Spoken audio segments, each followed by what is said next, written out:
We are a 20 years young company. We used to be called HD Travel, and we are using the WTM to relaunch and rebrand into ASIA DMC. The reason for that is that originally we were an Indochina based incoming tour operator, mainly Vietnam, Laos and Cambodia. And last year we've added with a joint venture Myanmar. This year I joined the company with a joint venture to open up Thailand. Towards the end of the year we're opening up Indonesia and Sri Lanka. So we've grown from a small, local, Indochina-based incoming tour operator to a Asia-based, larger network of incoming tour operators. We are working with the UK market since about 4 or 5 years now. We're also using a UK rep to grow our market share in this potential source market.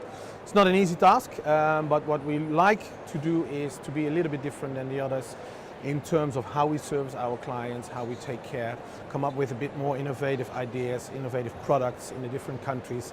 Since most of the partners are joint venture partners, like in my case, we're all responsible for our operations ourselves.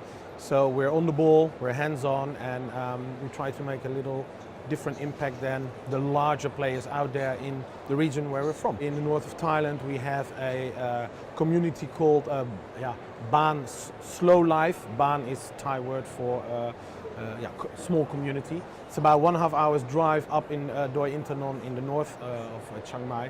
And we go there and people can stay either overnight or not, and you really spend 2 days, 1 night with the locals. You cook with them, you go to the market, you see how their kids go to school. If you want, you can interact as well. We don't want clients to be a teacher, but to learn at least of how the real local Thai, like hill tribe people in the north, how do they live and how do they work.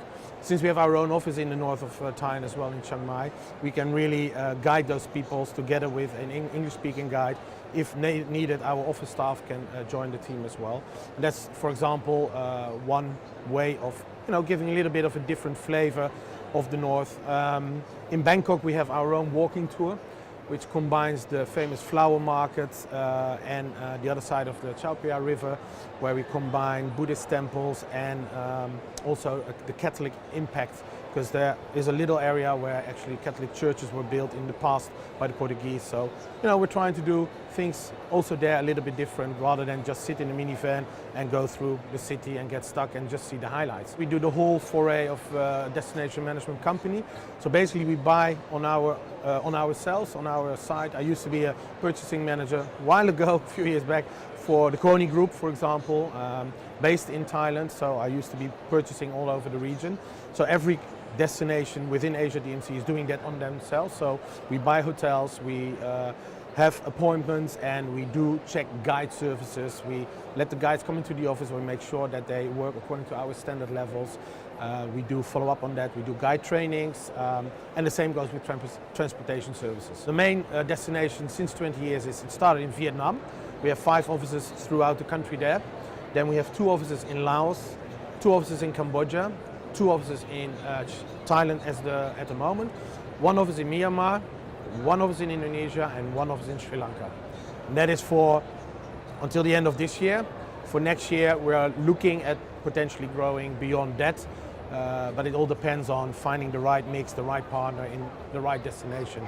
Also looking at how source markets, how is the potential for that area where we are planning to go into.